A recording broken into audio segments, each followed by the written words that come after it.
Life stories channel में आपका स्वागत है। हमारी आज की कहानी है दीपावली की तैयारियां। सासू माँ, कल आपके पोते का जन्मदिन है। इस बार हमने बड़ी ही धूमधाम से उसका जन्मदिन मनाने का सोचा है, इसलिए कल सुबह सुबह ही आप आ जाइएगा। आखिर आप मुन्ने की दादी जो ठहरी, जोर शोर से तैयारियां करेंगे।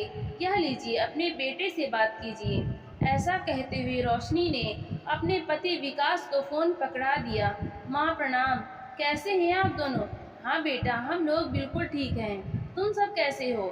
साधना जी ने पूछा तो उनका बेटा विकास बोला, सब ठीक है माँ। अच्छा माँ, आप दोनों का तैयार रहना, मैं सुबह ही आप लोगों को लेने आ जाऊंगा। ठीक है माँ, अब फोन रखता हूँ। इधर जैसे ही साधना जी ने फोन रखा तो उनके पति चंद्रमोहन जी शाम की सैर करके घर वापस लौट आए। क्या हुआ भाग्यवान, बड़ी खुश नजर आ रही हो। किसका फोन था? अरे, हमारे बच्चों का फोन था। कल मुन्ने का जन्मदिन है ना, पूरे 5 साल का हो जाएगा कल हमारा पोता। बच्चों ने कल शाम को घर पर उसके जन्मदिन की पार्टी रखी है, इसलिए बच्चे कह रहे थे कि हम कल सुबह ही उनके घर पहुंच जाएं। सुबह विकास हमें लेने आएगा, साधना जी ने बड़े उत्साह पूर्वक कहा। तो इतना सुनते ही चंद्रमोहन जी के चेहरे पर निराशा के भाव आ गए। वो सब जानते थे कि उनके बेटे बहू को उन लोगों की याद कब आती है। वो वहीं खड़े खड़े सोच विचार में पड़ गए। अरे, किस उधेड़ बुन में पड़ गए? क्या सोच रहे हैं? साधना जी ने पूछा तो चंद्रमोहन जी बोले, सुबह सुबह जाने की क्या जरूरत है?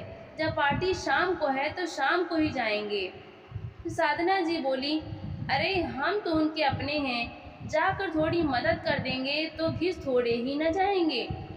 फिर चंद्रमोहन जी ने कहा, इसीलिए तो आपकी बहू आपको बुला रही है साधना जी। यह बात तो आप भी जानती हैं कि बहू के मायके वालों को घर का खाना ही पसंद है, इसलिए बहू कुक से खाना नहीं बनवाती। और उधर कुक के पैसे बचाने के चक्कर में विकास को भी इस बात से कोई एतराज नहीं होता। आप बहुत भोली हैं साधना जी। अरे, आपसे मदद लेने के लिए नहीं बल्कि सारा खाना आपसे बनवाने के लिए बहू आपको बुला रही है। याद है जब पिछली बार बेटे बहू ने मुन्ने के जन्मदिन पर पार्टी रखी थी, तब बहू ने अपने मम्मी पापा, भाई भाभी और बहनों को भी परिवार सहित बुलाया था।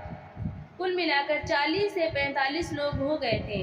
तब भी विकास ने हमें एक दिन पहले बुला लिया था और मदद करवाने के नाम पर बहू ने इतने लोगों का खाना बनवाने के साथ साथ घर का बाकी सारा काम भी आपसे ही करवाया था।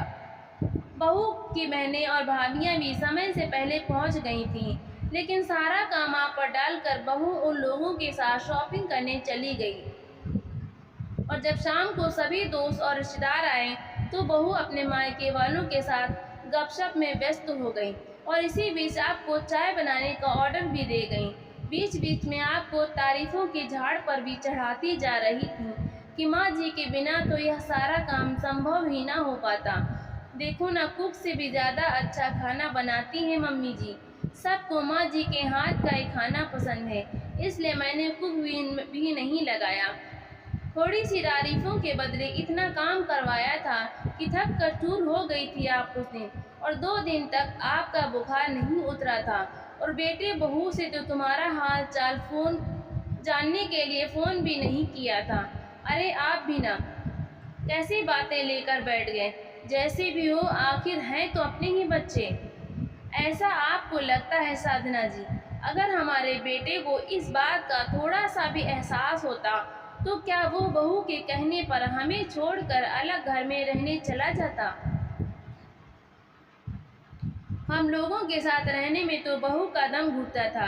स्वतंत्र जीवन जीने की लालसा में हमें छोड़कर चले गए हमारे इकलौता बेटा बहू। अगर स्वतंत्रता उन्हें इतनी ही प्यारी है तो जीने दो उन्हें स्वतंत्र जीवन। कोई ज़रूरत नहीं है उनके घर में मुफ्त की नौकरानी बनने की। चाहे कुछ भी हो जाए, अब मैं तुम्हें और इस्तेमाल नहीं होने दूंगा। अरे, पर हमारे पोते का जन्मदिन है, जाने तो पड़ेगा ही ना। साधना जी ने कहा तो चंद्रमोहन जी बोले, बस जैसा मैं कहता हूँ तुम वैसा ही करती जाना। अगले दिन सुबह 8 बजे ही विकास अपने माता पिता को लेने आ गया, लेकिन आकर देखा तो दोनों में से कोई तैयार नहीं था। उल्टा साधना जी तो स्टोर रूम की सफाई करने में व्यस्त थीं और इधर चंद्रमोहन जी मकड़ी के जाले उतार रहे थे। यह क्या माँ, आप लोग अभी तक तैयार नहीं हुए? मैंने तो आपको कल ही फोन करके बता दिया था ना कि मैं आपको लेने आऊँगा। फिर आप लोग, बेटा वो क्या है ना, दिवाली नज़दीक है तो हम लोगों ने सोचा कि थोड़ी साफ सफाई ही कर लें। अब करना तो हम लोगों के ही है, तो सोचा वक्त रहते ही सारा काम निपटा लें। लेकिन माँ, मेरे ससुराल वालों को तो आपके ही हाथ का खाना पसंद है, इसलिए तो आपकी बहू ने मुझे सुबह सुबह ही आपको लेकर आने को कहा है। विकास बोला तो साधना जी ने कहा, हाँ बेटा वो तो ठीक है, लेकिन अपने घर का सारा काम करते करते तो मुझे भी थकावट हो जाती है। हम लोग तो शाम को ही आ पाएंगे। लेकिन माँ, यह सब काम तो आप भी फिर भी कर सकती हैं। अभी आप लोग मेरे साथ चलिए, विकास जोर देते हुए बोला। लेकिन इस बार साधना जी भी बेवकूफ़ बनने वाली नहीं थी। साड़ी के पल्लू से माथे का पसीना पोंछते हुए बोली, बेटा आज तक तो वाकई मुझ में और काम करने की हिम्मत नहीं बची। मैं तो शाम को ही आ सकती हूँ, और वैसे भी मैं कोई काम वाली बाई थोड़ी न हूँ जो इतने लोगों का खाना बनाती रहूँ। अब बहू को स्वतंत्र जीवन पसंद है तो यह सब काम भी उसे खुद ही करने चाहिए, कहकर साधना जी फिर से अपने काम में व्यस्त हो गईं। उधर चंद्रमोहन जी उनकी यह बातें सुनते हुए मन ही मन मुस्कुरा रहे थे कि आखिर साधना को मेरी बात समझ में तो आई। साधना जी की यह सब बातें विकास को कुछ बुरी तो लगी, लेकिन समझ में तो उसे भी आ रहा था। खैर, वो तो वापस चला गया, परंतु जैसे ही अपने घर पहुंचा तो उसकी पत्नी रोशनी उसे अकेला देखकर बोली, अरे आप अकेले ही वापस लौट आए हो, माँ बाबूजी कहाँ हैं? वो रोशनी दरअसल माँ अपने घर का काम करने में व्यस्त थी, इसलिए बहुत थक गई थी। वो लोग तो शाम को ही आ पाएंगे। पार्टी की सारी तैयारियां तुम्हें अकेले ही करनी पड़ेंगी। इतना सुनते ही रोशनी के पैरों तले ज़मीन खिसक गई। अब इतनी जल्दी कुक का इंतज़ाम कैसे होगा? और अगर खाना बाहर से मंगवाया तो घर पर जो सामान मंगवा रखा है उसका क्या होगा? अब तो सारे काम के बारे में सोच सोच कर रोशनी के हाथ पांव फूलने लगे और सोच में पड़ गए कि आखिर अब क्या किया जाए। मन ही मन उसे अपनी सासू माँ पर गुस्सा आ रहा था। फिर कुछ सोच विचार कर उसने अपने मायके में फ़ोन किया और अपनी माँ से बोली, माँ पार्टी की तैयारी करवाने के लिए मुझे मदद की ज़रूरत है। आप भाभी को अभी मेरे घर पर भेज दीजिए। लेकिन यहाँ भी उसे मुँह की खानी पड़ी। उसकी भाभी ने स्पष्ट जवाब दे दिया, इतना सारा काम तो मुझे ना हो पाएगा। आप किसी मेड को मदद को बुला लो तो ही अच्छा है। थक हार कर रोशनी ने फिर से अपनी सासू माँ को फ़ोन लगाया, लेकिन इस बार साधना जी ने भी फ़ोन नहीं उठाया, क्योंकि अब भी समझ चुकी थी कि आज तक केवल उनका इस्तेमाल ही किया जा रहा था। आखिरकार रोशनी खुद ही रसोई घर में घुसी और जल्दी जल्दी से सारा काम करने लगी। लेकिन शाम तक उसकी हालत ख़राब हो चुकी थी। जहाँ पहले वो सोच रही थी कि सासू माँ को काम पर लगाकर मैं ब्यूटी पार्लर में तैयार होने चली जाऊँगी, वहाँ अब यह हालत हो गई थी कि शाम को मेहमान आने लगे और उसने कपड़े तक भी नहीं बदले थे। शाम के समय जब साधना जी और चंद्रमोहन जी अपने बेटे बहू के घर पहुँचे तो रोशनी ने उन्हें देखते ही मुंह बना लिया और उनसे ढंग से बात नहीं की। परंतु अब साधना जी को कोई फर्क नहीं पड़ रहा था। उन्होंने तो आराम से खाना खाया और थोड़ी देर बाद वे लोग अपने घर वापस चले गए। अब साधना जी हर बार ऐसा ही करती और उधर रोशनी को भी समझ में आ गया था कि अब उसकी सासू माँ बेवकूफ़ बनने वाली नहीं है।